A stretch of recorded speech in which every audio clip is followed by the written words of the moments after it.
Hi everyone and welcome to my channel. In this video I return to Coal Creek Falls and we talk film simulations. Let's go. I want to talk today about film simulations. Over the last 18 months that I've been vlogging, I've changed gear a few times. But I'm always keen to try new systems, and a system that I hadn't ever really invested in was Fujifilm. On this channel I've also shot with film cameras and I really enjoy shooting film. I've mentioned a few times that it's great fun and I think everyone should shoot some film. But let's face it, most of us are going to be shooting digital. Fujifilm have a system whereby in their cameras, built into their cameras, they have film simulations, film stocks, if you like, and you can shoot on Provia, you can shoot on Astia, you can shoot on Valvia, and that was quite appealing to someone like me who shoots film and who also, when they shoot digital, quite likes to try and emulate the look of some films. So, as I said, Fujifilm seemed to be actually a perfect solution for me. Okay, well for my first shot of the day I'm set up here at not Coal Creek Falls but a slightly smaller fall which is on the way to Coal Creek Falls. I've never ever seen it flowing this fast. Normally it's just a tiny little trickle, but if I turn you around,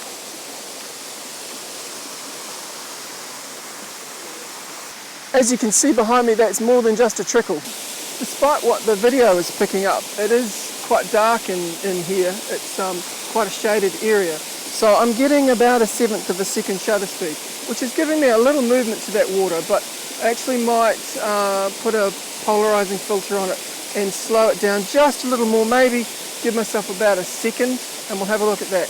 And what I'm doing is I'm going to shoot this on different film simulation recipes. So I'll start off shooting with my E100 SW recipe, and then I'll possibly do a slightly more muted sort of Agfa Optim at 200 recipe, and then I'll shoot with my version of the Acros film simulation.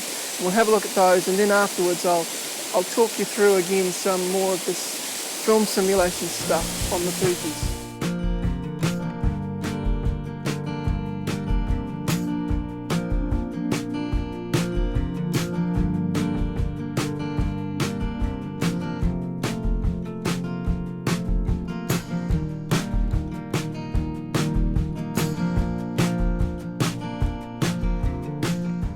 So what exactly are the Fuji film simulations? Well, firstly I'll show you how to set them up for your Fuji camera. I'll do that now.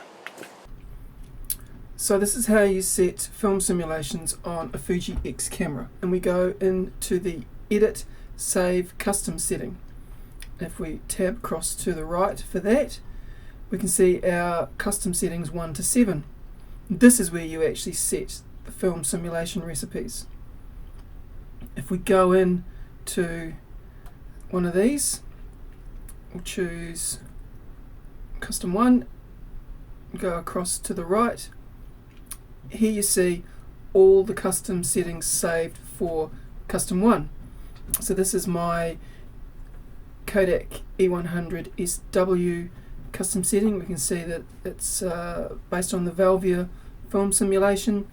And if you want to change something, if we go back and change the ISO, make it Auto 1 rather than Auto 3, not Auto 2, and there's the sensitivity that you can change. Now when we go out of this custom setting, it will ask us if we want to actually save this setting, and I don't want to. I'll cancel, but you would go OK. You'd go OK to save the setting, but I'll just cancel out of that. So they are all the custom settings saved from 1 to 7. So once you've set up all your custom film settings into the C1 and C7, it's just a matter of quickly accessing them using the Q menu on your camera. You hit the Q menu and you can go over to the base, the very first base, and select the rocker switch and go to the left or the right, and you'll be choosing C1 to C7. And as you can see, once you choose them, all the parameters on the back change according to what you've set in your custom film simulation. So as you can see, you can set them in your custom settings up to 7 of them, and then in the field you can recall them and shoot with them so that you are getting a film look for your digital camera, I guess. If you set your camera to shoot RAW plus JPEG, then of course the JPEG will be whatever film simulation you have set, and you'll see that in the viewfinder and in the EVF. So if you've got it set to black and white across film simulation setting, then you'll see black and white on the LCD screen and through the viewfinder, which makes composing and seeing in black and white a breeze. And then of course, if you've got it set to shooting RAW as well, then you get the RAW file, which doesn't have the monochrome across setting attached to it. So you get the best of both. You get the best of both worlds. You get the best of both worlds. English is hard. What I've actually been doing in the last 3 or 4 months is shooting JPEG only. A lot of photographers have talked about how since switching over to the Fuji system and shooting with these simulations, they're actually shooting JPEGs only, because the JPEGs are that good, straight out of camera.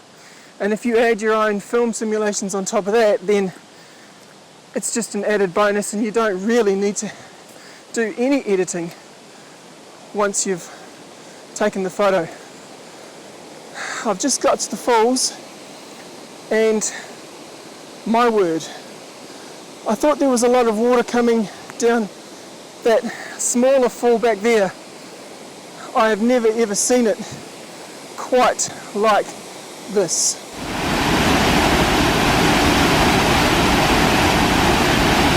So for this shot of the falls, because there's so much water, I really want to slow the shutter speed down as much as possible. So what I've had to do is, if I can show you the front of the camera, I've had to put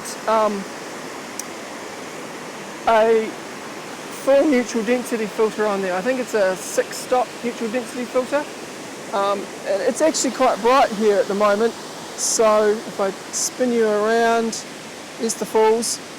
So with the 6-stop neutral density filter, that's giving me about a 2.5 second shutter speed. So I'll show you what that looks like on the back of the camera. If we have a look in there, can you see that? Yeah, probably can't see that, but anyway, I'll take those photos and I'll put them up.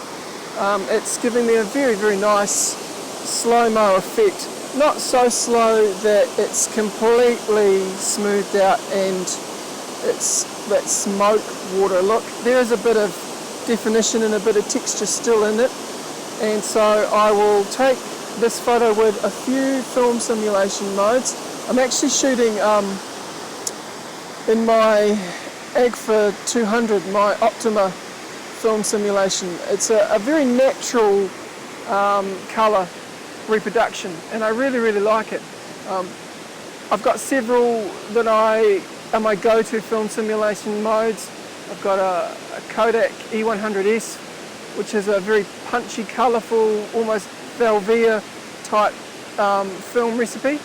I've got my Agfa Optima, which is a more natural but still quite colourful recipe, and I've got my Acros film simulation that I use a lot for my black and white stuff. But I've also got an Ilford one as well, but I tend to shoot mostly with the Acros.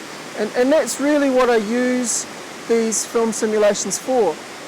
I go out, because I'm a film shooter from way back, I think in film. I like to think in film. And so if I'm at a place like this, at a waterfall, I think, what sort of colours do I want? I'm almost thinking post-processing in camera. What sort of colours do I want? Do I want to shoot monochrome? Do I want a punchy, full-on colour, or do I want slightly more natural looking colour? And so those film simulations allow me to dial in the kind of look that I want in camera on the spot, and I can see exactly on the back of the screen what my image is going to look like colour-wise, and that really cuts down a huge amount of post-production work. So if you don't like a lot of post-production work, if you're someone who Photoshop is a bit alien to them, or Lightroom is not your cup of tea, then if you're a Fuji shooter, I strongly suggest you have a look at these film simulation modes. And if you're not a Fuji shooter, then I strongly suggest that you become a Fuji shooter and start using the film simulation modes. There you go. My plug for Fuji. It's an amazing system.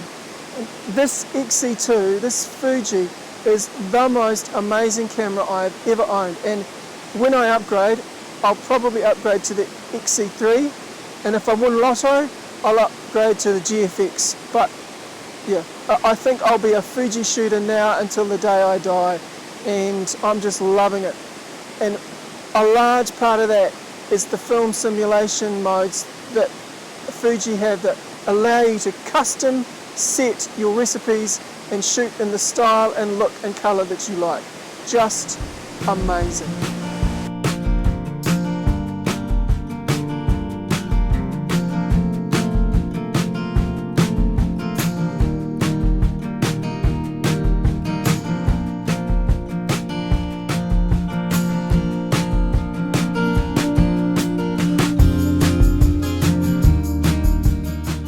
Well, that's it for me today. I think the sun is starting to come out, and as much as I like to see the sun, it's better conditions for waterfalls when it's overcast. So fortunately I managed to stay dry, managed to keep my gear reasonably dry, got a few spots on it but nothing that I think that will harm it. And hopefully, even though I feel like this has been a bit of a muddled together vlog, hopefully it has shown you the Fujifilm film simulations, what they're all about, what sort of results you can get with them, and hopefully it's encouraged you, if you're a Fujifilm shooter and have never tried them before, to give them a go. You can find them all over the internet. There's recipes everywhere. There's a very good blog called Fuji X Weekly, and he's got a lot of recipes on there.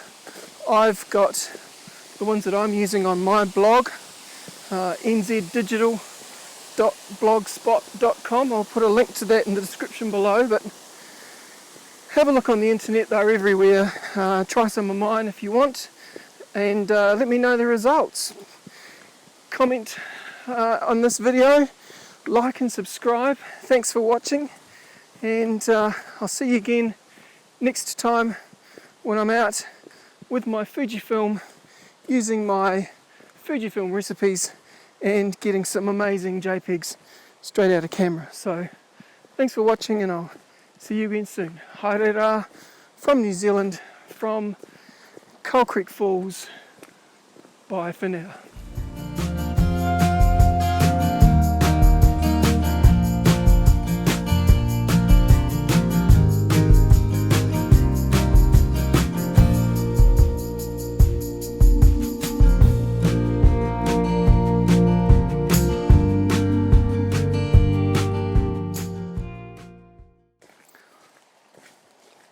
But let's not do some let's try not to do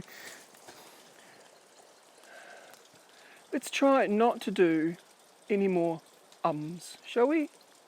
Good man. What do you reckon? Should I record that outro again? Don't know.